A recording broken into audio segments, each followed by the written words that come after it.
Acredito que todos já me conhecem, eu sou a Vana, eu moro em Capitólio, sou esposa do Walter, que trabalha aqui no IAG, e eu tenho 25 anos, mais ou menos, de adventismo.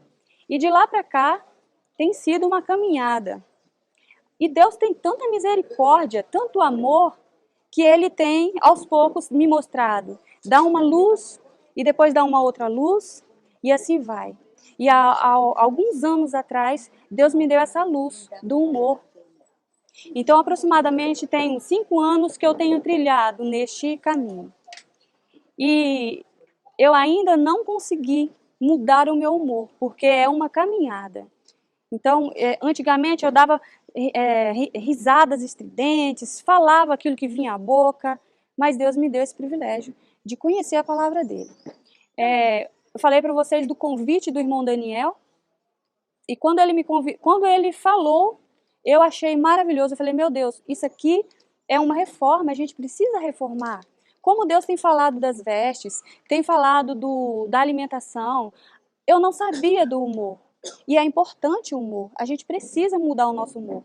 Porque eu não posso viver como um mundão, falando de tudo, com pensamentos duplos e falando o que vem à boca.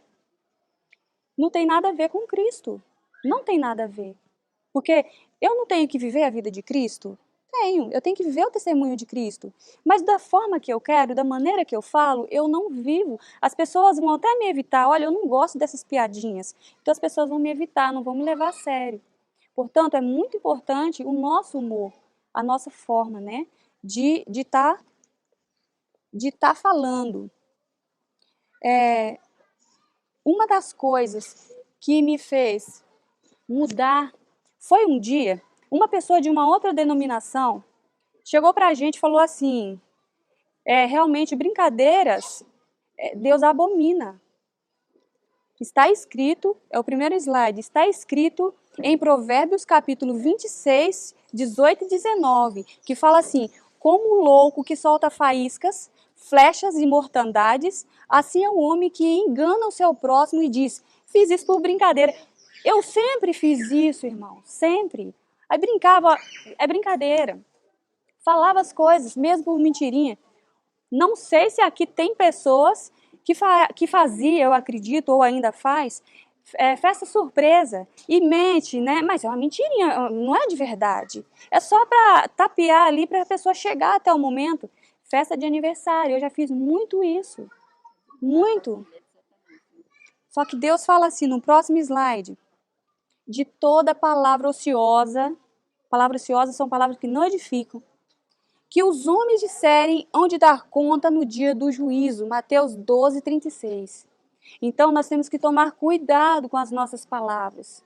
É mentirinha? Responde uma coisa para mim. Quem é o pai da mentira? E se eu estou brincando de mentirinha, mas isso não é mentira, eu não estou com maldade no meu coração. É seguir Satanás. Nós não estamos mais em tempo de brincadeira, irmãos. O parque de diversão fechou já. Nós não estamos mais no parque. Nós estamos num momento de preparo e rápido. Jesus, ele simplesmente está esperando um povo, está pronto, porque o Espírito Santo, o que é que ele falou? O Espírito está pronto, mas a carne é fraca. E Jesus falou que nós não temos mais que viver na carne, porque quem vive na carne desagrada ao Pai.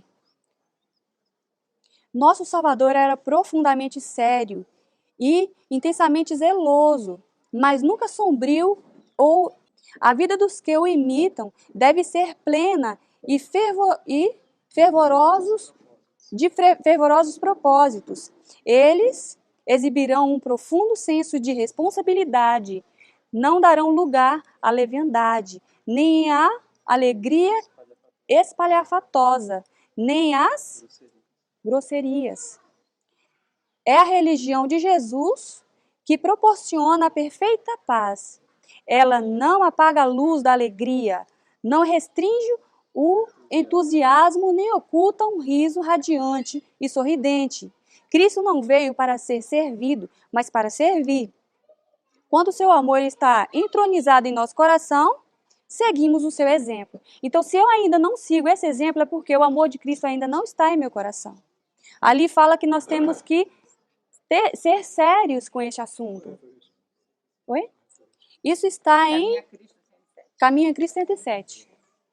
Então, não é porque nós temos que ser sérios que a gente tem que ficar lá, sisudo, a cara fechada. Isso afasta, isso dá mau testemunho. Mas nós temos que sorrir sim, nós temos que ser alegres sim, mas cuidado com essa alegria, cuidado com o sorriso estridente, cuidado com os gracejos. Outra coisa, quando alguém conta uma piada com o nome de Deus, ou com a Santa Bíblia, ou com qualquer coisa que não é sério, que Jesus não sorria, se você sorrir, você vai prestar conta juntamente com aquela pessoa.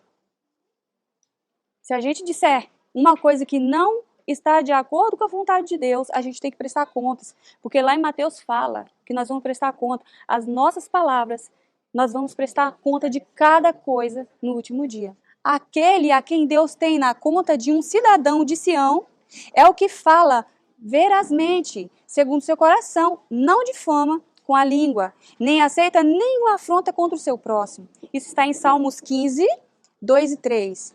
A palavra de Deus também condena o uso dessas expressões sem sentido e triviais que resvalam pela imoralidade.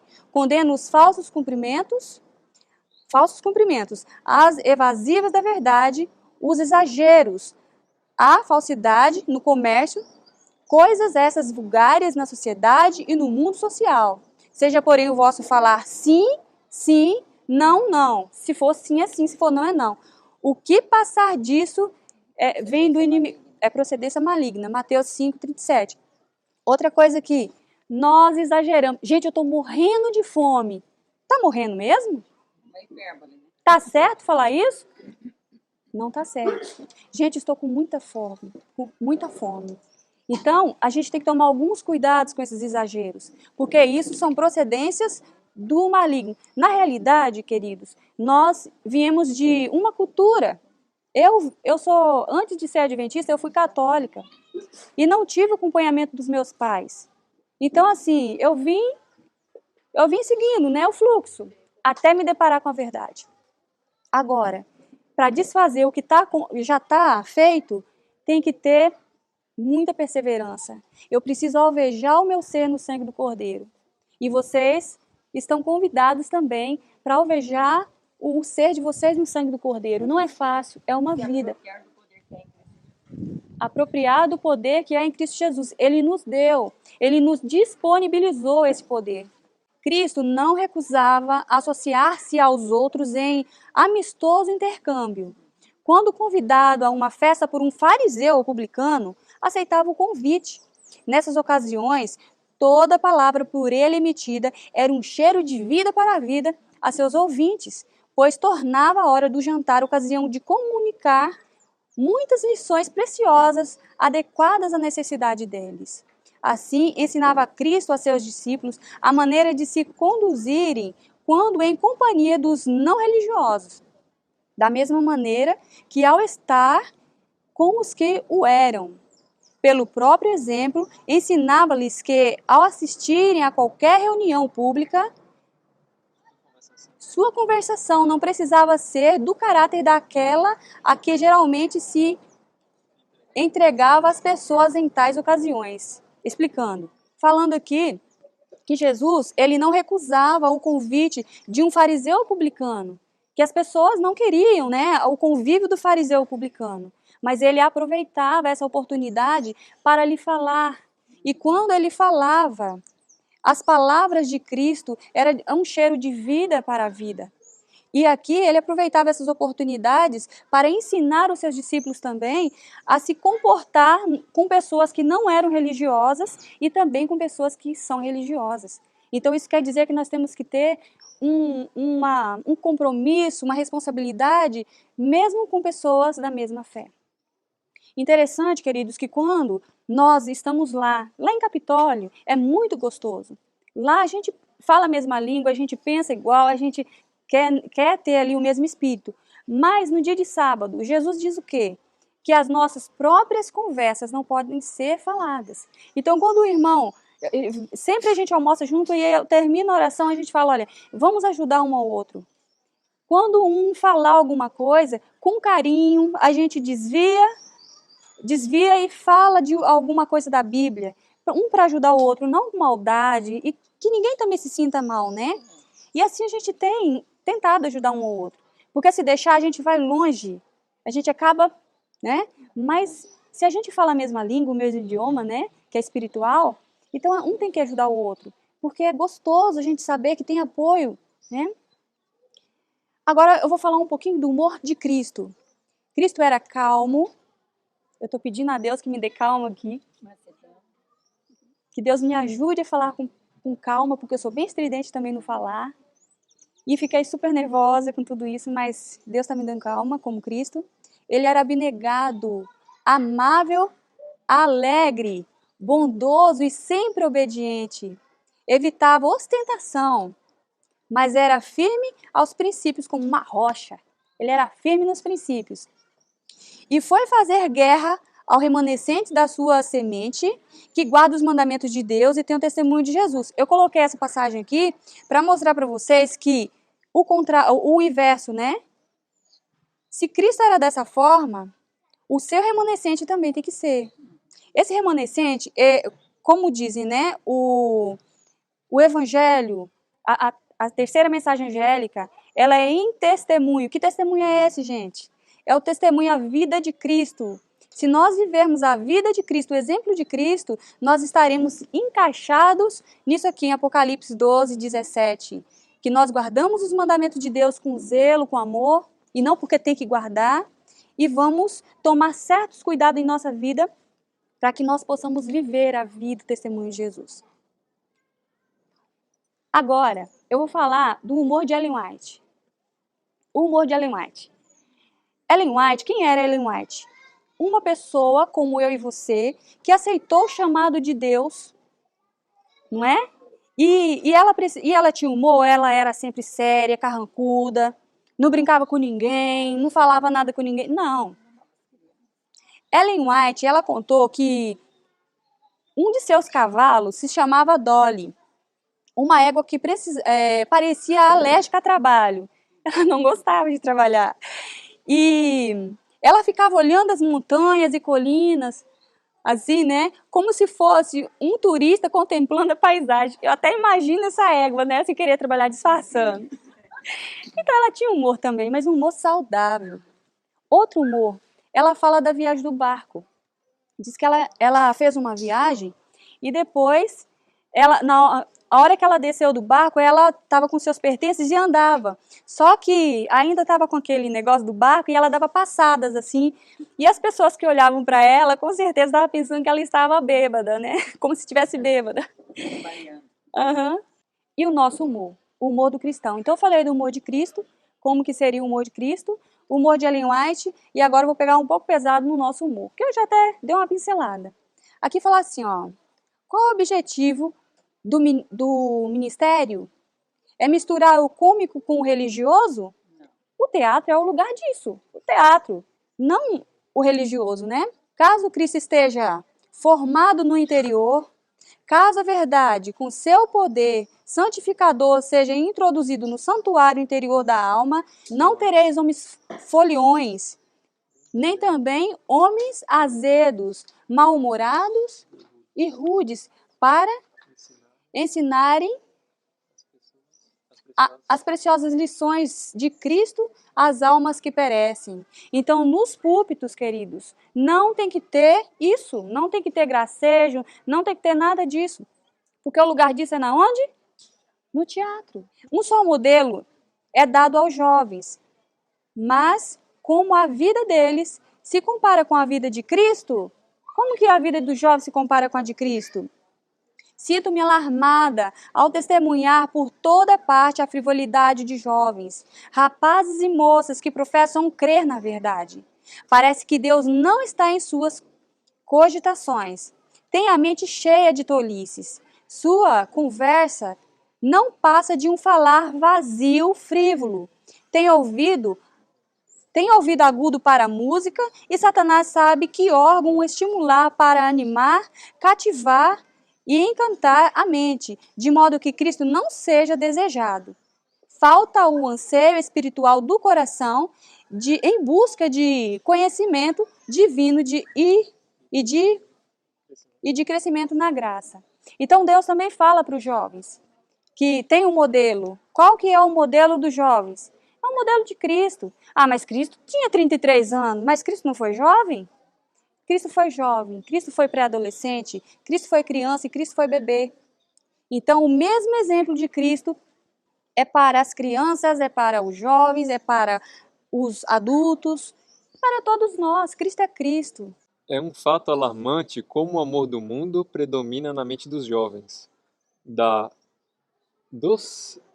Eles decididamente amam o mundo e as coisas que no mundo há. E por essa razão, o amor de Deus não encontra guarida em seu coração. Acham prazer no mundo e nas coisas do mundo, e são estranhos ao Pai e às graças do seu Espírito. Deus é desonrado pela frivolidade e a moda, o modo fútil que não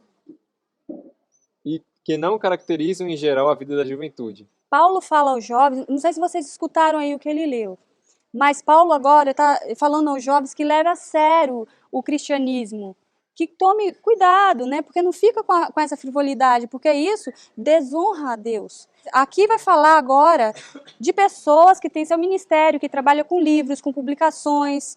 Então ela fala assim, Léo, isso aqui também é para você, Léo, que trabalha ali no IAG, um trabalho muito bonito, importante, que Deus tem usado. E aqui fala assim, ó, vi que anjos estavam frequentemente no escritório, nos salões de bordagem dobragem e impressão. Pude ouvir risos, os gracejos e as conversa ociosa e tola. Mais uma vez vi a vaidade, orgulho e egoísmo. Os anjos pareciam tristes e se retiravam magoados. As palavras que vi, as mostras de vaidade, orgulho e egoísmo, produziram-me suspiros de angústia, enquanto os anjos saíam da sala desgostosos. Olha que triste. Disse um anjo, os mensageiros celestes vieram para abençoar, para que a verdade levada pelos pregadores silenciosos pudesse ter um santo poder para cumprir sua missão.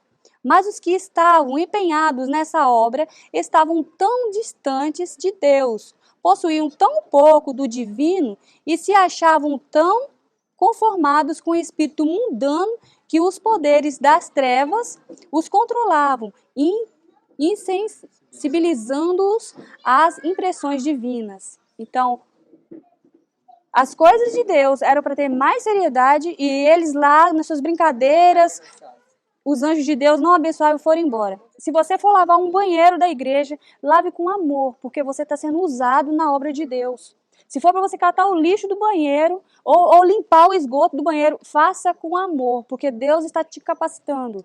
Então, se fazer o melhor, você vai ser perfeito para o Senhor, mesmo nesse trabalho. Ao mesmo tempo, esses jovens estavam enganados e pensavam que eram ricos e cheios de bens, de nada tendo falta, e não sabiam que eram pobres e miseráveis, cegos e nus. Os que lidam com a preciosa verdade como se fosse areia, não sabem quantas vezes sua insensível indiferença para com as coisas eternas, sua vaidade, amor próprio, orgulho, gracejos e tagarelice insensata afastaram os mensageiros do céu do escritório. Então aqui, a gente, muitas vezes com essas brincadeiras, a gente não tem noção de que os anjos de Deus, a gente está afastando os anjos de Deus. E a bênção, eu era para ser um instrumento de Deus, para que outros pegassem aqueles livros e lessem, ou então vídeos, as coisas, o trabalho de Deus. Não vai ter o propósito que Deus realmente queria, né? Que é salvar almas. Em comportamento, palavras e atos, todos no escritório devem ser reservados, modestos e humildes e desinteressados como seu mestre, Jesus, o querido Salvador. Deveriam buscar a Deus e obter justiça. Esse não é lugar para brincadeiras, visitação ociosidade, risos ou palavras inúteis. Todos devem sentir que estão fazendo uma obra para seu mestre. As verdades que leem e preparam para enviar ao povo são convites de misericórdia, provação, reprovação, ameaças, advertências ou animação. Então é sério. Essas coisas aqui que se fazem, Deus está usando aquilo para convite de misericórdia, está reprovando, são ameaças e advertências, ou até animação, para que a pessoa se anime. E a gente fica ali com aquelas brincadeiras, aquilo não vai ter, ninguém vai levar a sério. Elas estão cumprindo seu papel como cheiro de vida para a vida ou de morte para a morte. 2 Coríntios 2,16. Se forem rejeitadas, o juízo decidirá o assunto. É sério. A oração de todos ali deve ser: ó Deus, torna essas verdades que são de vital importância claras à compreensão das mentes mais humildes. Que os anjos acompanhem esses pregadores silenciosos e abençoem sua influência para que pessoas sejam salvas por esse humilde instrumento. Então, eu dou graças a Deus pelo IAG. A gente lá em Capitólio tem o IAG, que leva a sério isso daí. Eu agradeço muito a Deus pelo meu marido estar envolvido. Eu também ali, meio que por detrás das câmeras, também estou envolvida. Mas nós temos que levar mais a sério. Temos que fazer uma reforma, mesmo na nossa espiritualidade, mesmo que está dando certo. Nós temos que tomar mais cuidado, levar a sério.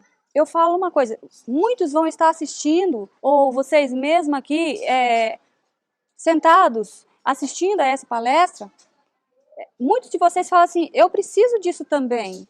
E, não, eu quero conseguir tudo de uma vez. Vocês não vão conseguir tudo de uma vez, como eu. Eu já tenho 5 anos que eu já estou trilhando. Vira e mexe, vocês ainda vão ouvir algumas risadas estridentes minhas, porque eu sou como o Pedro, né? Eu sou assim. Então, mas Deus tem. Quando eu faço alguma coisa, o Espírito Santo me fala. Então, eu vou cuidar, me policiar naquilo, através do Espírito Santo. Então, é uma obra de toda a vida. Não é que eu vou levar a vida inteira para começar, né? Não, isso aí é normal. Não é normal. Nós temos que levar a sério. Quando você começar a levar a sério, Deus vai olhar para você e falar assim, não conseguiu, mas é perfeita. Porque tem o caráter de Cristo. Ele se entristece, mas ele está na luta. Nós temos que ser prudente, nós temos que andar com prudência. Toda postura que é tão comum, como gestos teatrais, toda leviandade e frivolidade, todo gracejo e pilhéria, devem ser considerados pelos que levam o jugo de Cristo como não sendo convenientes, uma ofensa a Deus e negação de Cristo. Sério, né? Então, coisas que eu não sabia, eu comecei a ver. Falei, meu Deus, isso é tão sério. E eu estou, assim, mergulhada em tudo isso que Deus está falando que não pode. Por isso que eu tenho certeza que quando o irmão Daniel me chamou, foi Deus apontando. Porque eu vivo isso. Eu estou na luta. Entendeu? Então, eu tenho certeza, como eu falei, a primeira pessoa que Deus está chacoalhando sou eu. A primeira pessoa. Isso incapacita o espírito para o pensar sólido e o sólido labor. Então, olha só, tudo isso vai te incapacitar para você ter um sólido espírito e um trabalho sólido. Essas brincadeiras, esses gracejos, tudo isso vai te incapacitar. Torna os homens ineficientes, superficiais e espiritualmente enfermos. A gente não enxerga isso, mas quando a gente começa pela graça de Deus, trilhar nisso aí, a gente começa a entender. Deus começa a abrir nossa mente. E a gente vê como que eu não consigo certas coisas. É porque faz o quê? Nos incapacita, nos deixa enfermo para entender. Ao estudar ele, a vida de Cristo, verá a necessidade de andar cuidadosamente. Então, primeiro eu tenho que conhecer quem que é o meu modelo? Jesus. E aí, no momento que eu começar a conhecer a Jesus, eu vou começar a ter certos cuidados. Sua conversação será pura, inteiramente limpa de toda frase de gíria. Ô, mano, meu, que mais?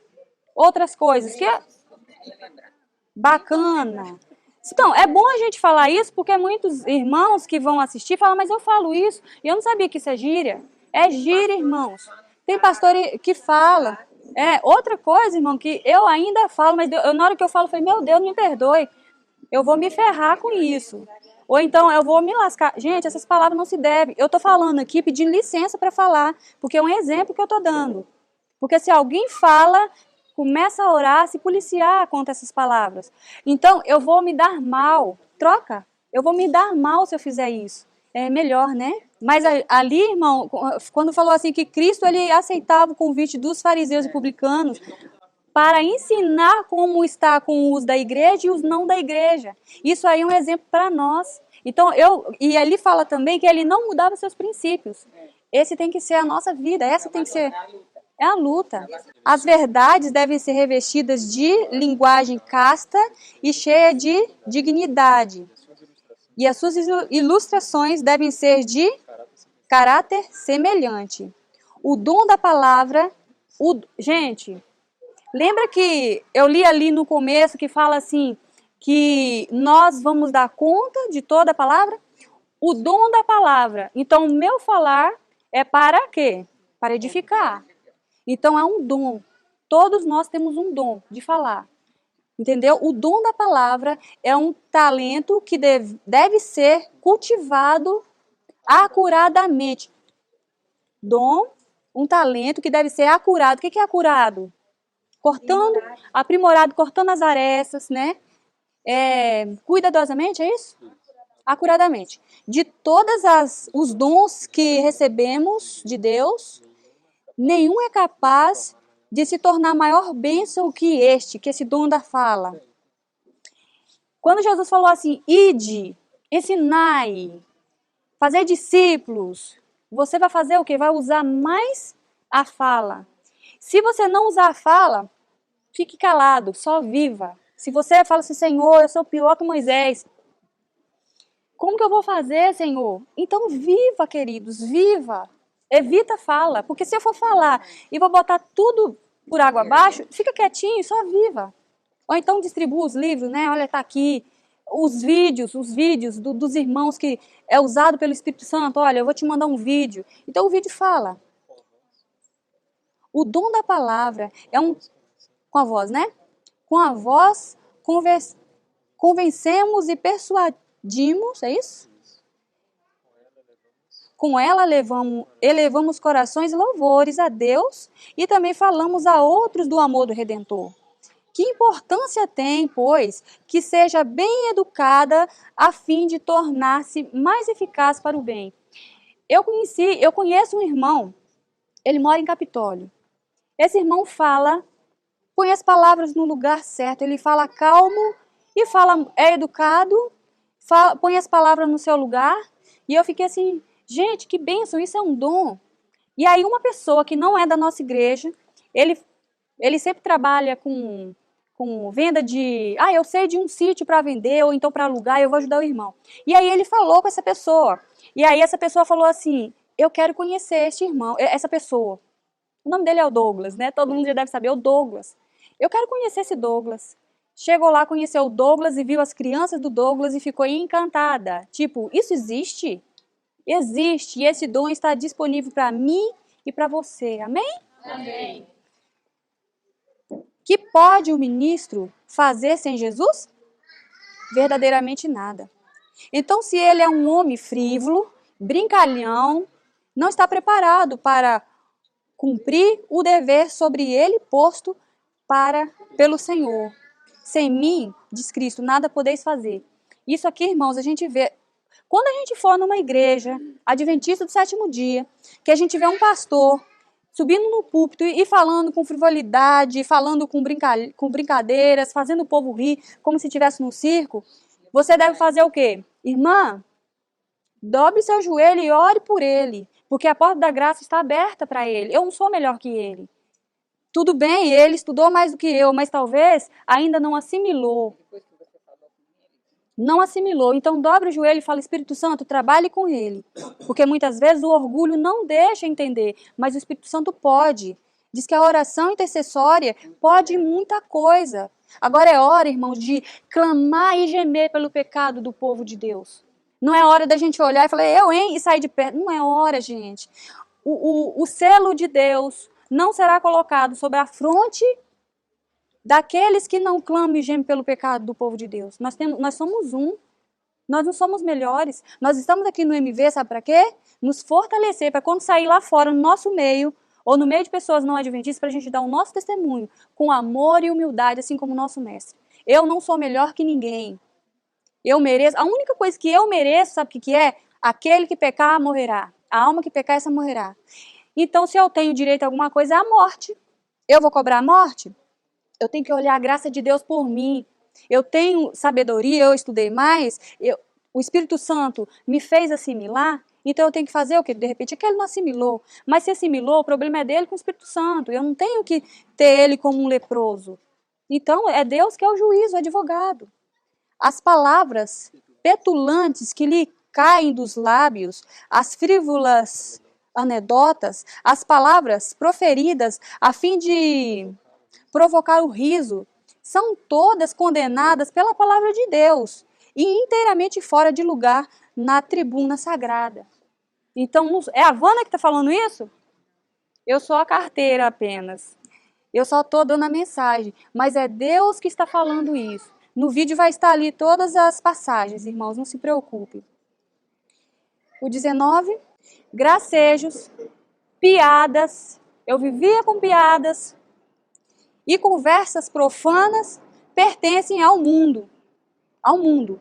Os cristãos que possuem a paz de Deus no coração serão alegres e felizes, sem condescender com leviandade ou frivolidade. Então, se eu sou do mundo, eu ainda vou ficar com aquelas piadinhas, aqueles gracejos, aquelas coisinhas para animar o outro, para fazer o outro ficar com humor. Mas, enquanto vigiam em oração, onde possuir uma serenidade e uma paz que os elevem acima de todas as superfluidades.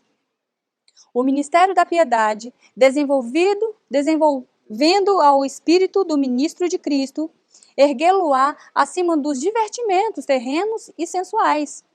Será participante da natureza divina, havendo escapado da corrupção que pela concupiscência há no mundo. Então, o que vai fazer desse ministro aqui um servo de Deus? Vai sair do mundo e ter a natureza de Cristo? O ministério da piedade desvendado ao Espírito. Então, quando ele começar a estudar a vida de Cristo com seriedade, ele vai ter esse ministério da piedade, que vai transformar a vida dele, aquelas brincadeirinhas que fazia parte da vida, não vai fazer mais. E ele vai começar a levar a sério, e Deus vai começar a usar ele. A comunhão estabelecida entre ele e Deus o tornará frutífero no conhecimento da vontade de Deus. Abrirá diante dele tesouros de assuntos práticos que pode apresentar ao povo, os quais não despertarão frivolidade, nem a aparência de riso, mas infundirão solenidade aos pensamentos, tocarão o coração e despertarão as sensibilidades morais para os sagrados direitos que Deus tem sobre as afeições e a vida. Os que trabalham na palavra e doutrina devem ser homens de Deus, de coração e vida puros. Então, esses que trabalham... Agora eu pergunto, é só o pastor que trabalha com a palavra de Deus? Não. É só os ministérios que trabalham com a palavra de Deus? Também não. São 24, procura aí que deve ter até o 24.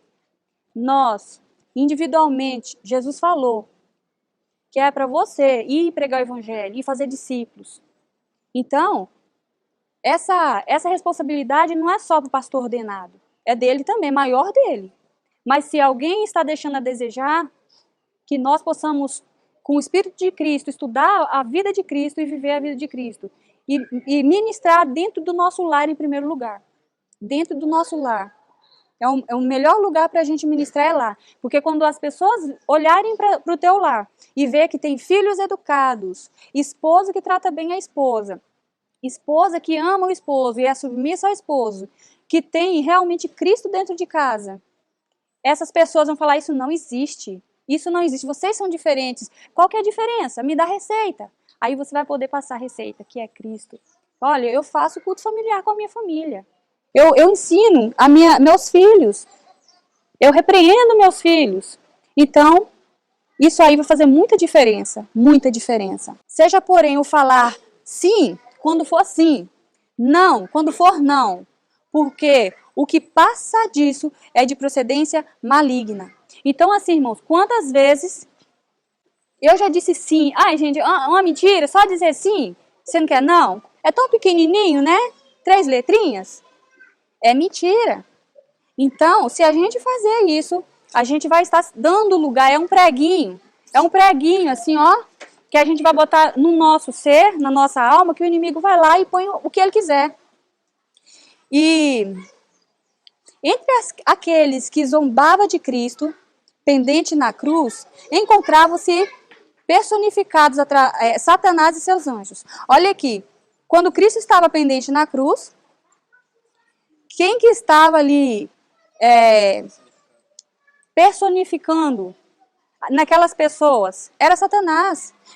Eles estavam zombando de Cristo. Outra coisa que eu ia falar, quando é sim, sim, não, não. Eu já jurei por Deus. Olha que eu tomo cuidado para falar essa palavra, Deus. Tomo cuidado para falar da palavra de Deus, a Bíblia. Eu tento não colocar nada em cima da Bíblia. Por quê? É um zelo. É um zelo que a gente tem que ter, porque é santo, é sagrado, e através da palavra de Deus que eu vou me santificar. Então eu já jurei, antigamente, gente, isso é muito antes de eu conhecer a verdade. Eu já jurei por Deus, sendo verdade, eu disse que era mentira para me safar. Mas hoje a gente tem que dizer a verdade, porque Cristo é teu amigo, Cristo vai te ajudar. Então, era Satanás quem enchia as bocas de vis maldições. Ele inspirava os gracejos. Então, hoje eu com gracejo, quem é que está me inspirando? O inimigo. Então, esses gracejos não fazem parte da nova vida. Os que professam crer na terceira mensagem angélica, todos nós, ofendem muitas vezes a causa de Deus pela leviandade, os gracejos, a frivolidade. Essa leviandade é levar a vida cristã conforme a onda vai, sabe? Então, se não tomar cuidado com tudo que faz e não pedir que o Espírito Santo lhe ajude no dia a dia, a gente vai ter uma vida leviana. Vi que esse mal se estendia por todas as nossas fileiras. Isso está dizendo de nós. Vi que devia haver humilhação diante do Senhor. O Israel de Deus devia rasgar o coração e não as vestes. Isso quer dizer o quê? Eu não posso ter uma capa de pureza. Eu tenho que fazer o quê? Eu tenho que rasgar o meu coração, ir no meu quarto e falar, Senhor, eu reconheço a porcaria que eu sou.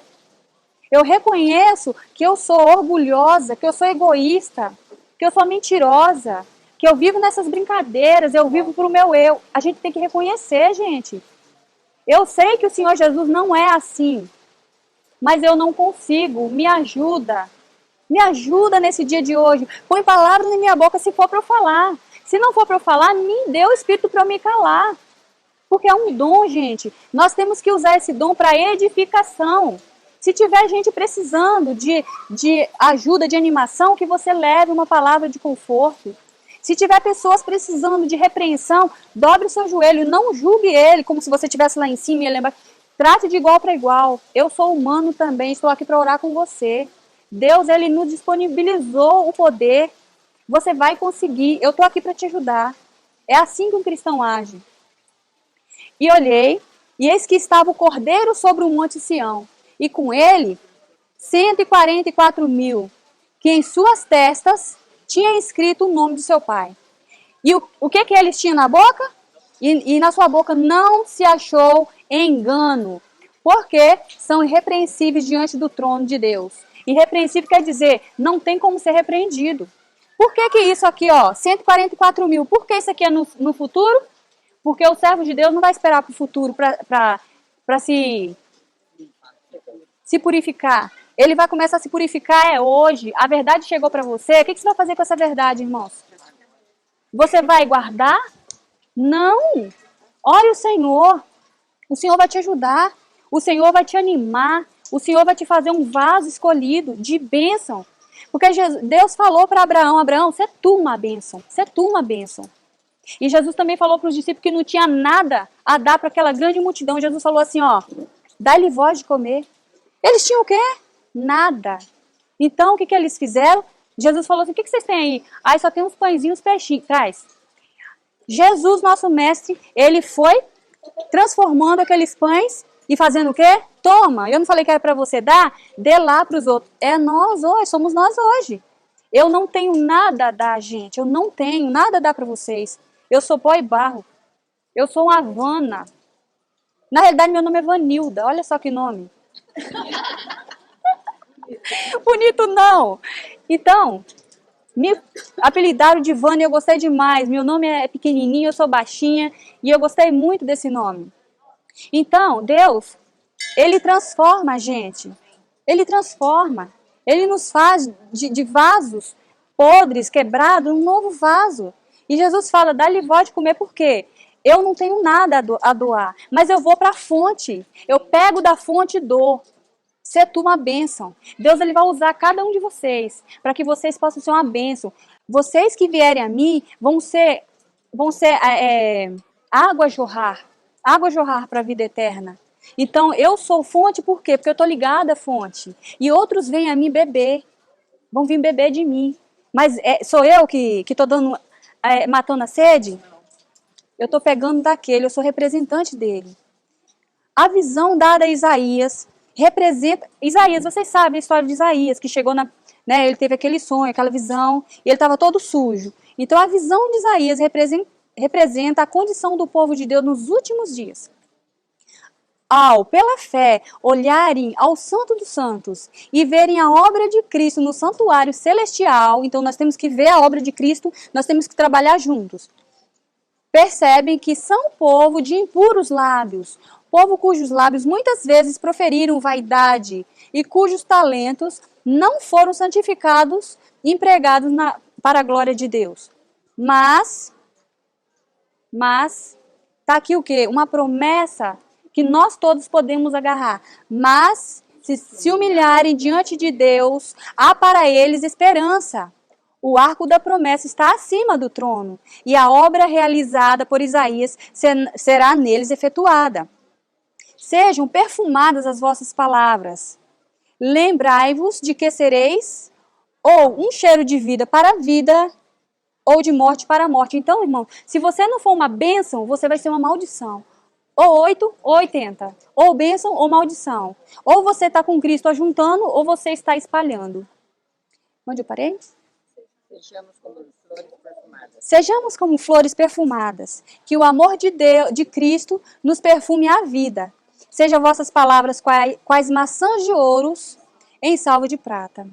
Provérbios 25, 11. Irmãos, eu quero falar algo aqui para vocês. Eu quero, de coração, pedir ao Senhor que, assim como foi com Isaías, Deus tirou do seu templo, do seu trono, do seu santuário, uma brasa e colocou essa brasa nos lábios de Isaías. Aqueles lábios impuros que ele falou, eu tenho lábios impuros. Ai de mim, Senhor. Eu também olho para mim e falo, Senhor, ai de mim. Se for para eu ir lá palestrar, para falar coisa de mim, não me manda. Eu não quero nem pisar meu pé lá no MV. Não vou. Mas se for para falar aquilo que o Senhor quer, para restaurar as almas, para salvar almas, inclusive a minha, me manda. Me restaura, me ajude. E eu peço a Deus, que Deus pegue essa brasa do altar dele e põe na boca de vocês. Para que vocês e eu, nós possamos realmente, quando abrir a boca, que nós não venhamos brincar, que nós não venhamos falar coisa de nós mesmos. Não fiquemos com o nosso humor, eu vou alegrar. Não precisamos disso.